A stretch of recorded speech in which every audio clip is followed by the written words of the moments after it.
Kasus dugaan ijazah palsu yang menyeret nama mantan Presiden Joko Widodo memasuki babak baru yang kian memanas. Pekan ini, tim hukum yang dipimpin Refly Harun resmi melayangkan permohonan penghentian penyidikan atau SP3 untuk kliennya, Roy Suryo, Rismon Sianipar, dan Dr. Tifa. Langkah hukum ini diambil menyusul hadirnya kesaksian dari sejumlah tokoh nasional yang membela kubu, trio RRT. Dua sosok kunci hadir memberikan pembelaan.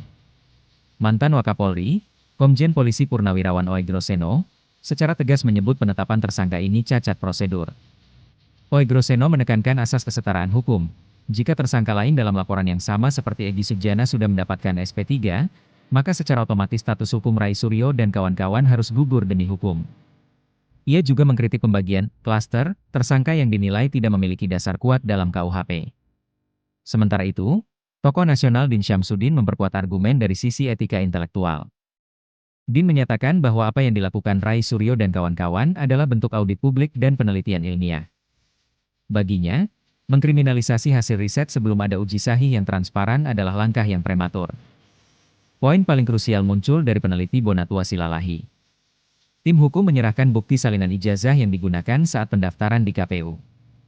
Mereka mengklaim adanya ketidaksinkronan administratif yang nyata antara dokumen di arsip negara dengan standar ijazah universitas pada tahun kelulusan yang sama. Refly Harun menegaskan, ini bukan lagi soal hoaks, melainkan sengketa informasi publik. Di sisi lain, Joko Widodo menanggapi santai polemik ini saat ditemui di Solo. Meski secara pribadi telah memaafkan, ia menyerahkan sepenuhnya kelanjutan proses hukum kepada aparat penegak hukum. Hingga saat ini, Polda Metro Jaya menyatakan masih mempelajari berkas permohonan SP3 serta keterangan para ahli sebelum mengambil keputusan final. Akankah kesaksian para tokoh dan bukti dokumen KPU ini mampu menghentikan penyidikan?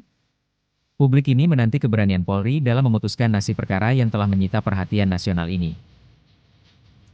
Baca berita selengkapnya di www.forbes.id.